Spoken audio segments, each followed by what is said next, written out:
ভোজবাজি। সেবার ভীষণ শীত পড়ল, হাড় কনকনে শীত, গরম কাপড় চোপড়ও সেই শীত টেকানো যায় না। এরকম এক শীতের সকালে হোজ্জার সঙ্গে তার বন্ধুরা বাজি ধরে খালি গায়ে সারা রাত স্থির দাঁড়িয়ে থাকতে হবে। পারলে বন্ধুরা তাকে ঘটা করে দাওয়াত খাওয়াবে। নাসিরউদ্দিন বললেন, 100 বার পারবো। এ বাজি অবশ্যই আমিই জিতবো। তবে বন্ধুরা বিদায় নেওয়ার আগে নাসিরউদ্দিনকে সাবধান করে দিয়ে গেল, মনে রেখো, কত বাজিতে জিততে না পারলে উল্টো তুমি আমাদের দাওয়াত করে খাওয়াবে। মোল্লা বললেন, আমি তাতেও রাজি।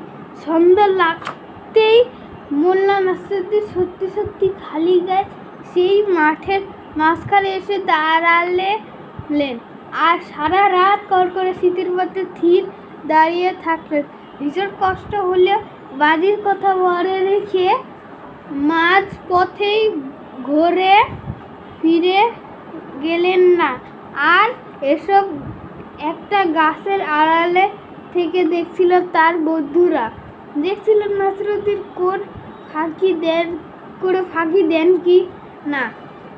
যখন দেখলো নাসিরউদ্দিন হাড় কাঁপানো শীতে সারা রাত স্থির দাঁড়িয়ে থাকলেন এবং ভোরের আলো ফুটবার একটু আগেই বাড়ি ফিরে গেলে, তখন তারা বাজিতে হেরে যাওয়ার দুঃখে খুবই চিন্তায় পড়ল।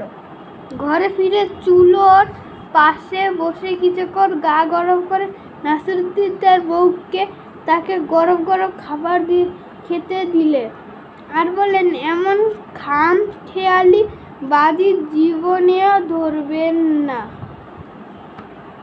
তারপর জামা কাপড় পরে বন্ধুদের সঙ্গে দেখা করতে নাসিরউদ্দিন ঘর থেকে বেরিয়ে এলেন। বাজারের মোড়ে আসতে বন্ধুদের সঙ্গে তার দেখা হয়ে গেল। দেখা হতেই খুশিতে বাগ হয়ে তিনি বললেন, বাজিতে তো জিতে গেলাম, এবার ভোজের আয়োজন করো। বন্ধুরা বলল, সে না হয় করা যাবে, আগে বলো, হাড় কাঁপানো শীতে খালি গায়ে যখন খোলা মাঠে দাঁড়িয়েছিলে তখন কি ঘটেছে? যেসব বললে তবেই তো বুঝবো তুমি সত্যি বাজিতে জিতেছো। নাসিরউদ্দিন বললেন, কই, তেমন কিছু ঘটতে দেখিনি। বন্ধুরা বলল, কিছুই ঘটেনি। নাসিরউদ্দিন একটু ভেবে বলল, হ্যাঁ মনে পড়েছে, মাঝরাতে আধা মাইল দূরের একটা বাড়িতে হঠাৎ আলো জ্বলতে দেখেছিলাম। যেই না এই কথাটা বললাম, আমনি নাসিরউদ্দিনের বন্ধুরা একসঙ্গে চিৎকার করে উঠল, তাই বলে ওই দূরের আলো তো তোমার গা গরম করে তুলছিল, তাই শীতে তোমাকে কাবু করতে পারে নাই।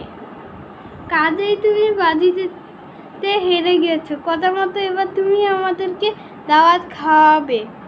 নাসিরউদ্দিন তাদেরকে বোঝানোর চেষ্টা করলেন, কিন্তু তারা শোনে কার কথা।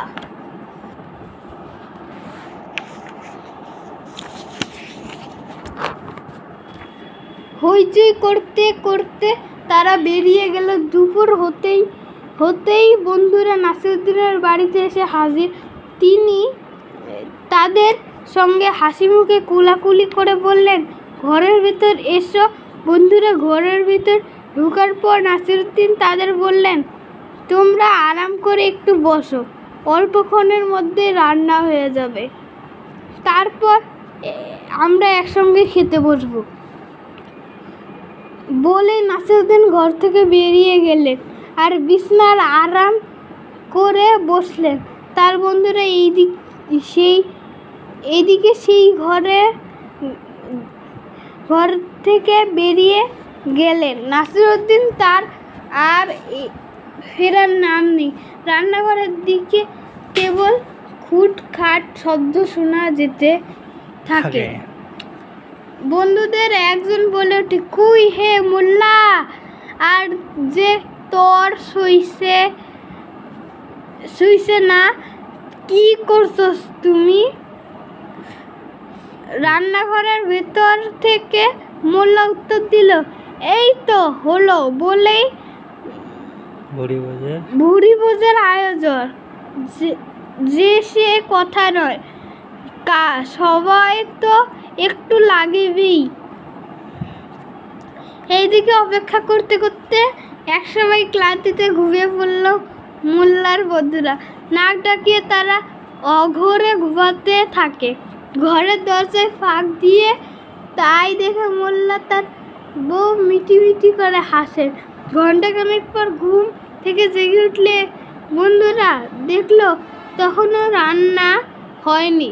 খিদের চোটে তখন তারা নাড়ি বুড়ি জ্বলে যাওয়ার জোগাড়। এবার তারা প্রায় চিৎকার করে ডেকে ওঠে, কই হে মোল্লা, এখানে হলো না, এখনো হলো না, না দেরি আর সহ্য হচ্ছে না। দুপুর গড়িয়ে তখন সন্ধ্যা। তাই হজ্জার বন্ধুরা দাঁত কিরমির করতে করতে ঘর ছেড়ে রান্নাঘরের দিকে ছুটল। রান্নাঘরে ঢুকে তো তাদের চোখগুলো কপাল ঠেকবার দশা। এ কি বেশ বড় একটা ডেকচি রান্নাঘরে ধরনার সঙ্গে ঝুলছে, তার নিচে জ্বলছে টিম টিম করে একটা কুপি বাতি, আর তার পাশেই চুপচাপ গালে হাত দিয়ে বসে আছেন মোল্লা নাসিরুদ্দিন। বন্ধুরা মোল্লাকে এইভাবে দেখে অবাক হয়ে বলল, এই বুঝি তোমার ভোজ রান্নার নমুনা? এই টিমে কুপিবাতির আগুনের তাপে ও তো উঁচুতে রাখা বড় ডেকচির খাবার হবে কি করে? তোমার বুদ্ধির বলিহারি যাই। বন্ধুদের কথার জবাবে মোল্লা নাসিরুদ্দিন বললেন, ভাই, আমার এই আক্কেল বুদ্ধি তো আমি তোমাদের কাছ থেকেই পেয়েছি।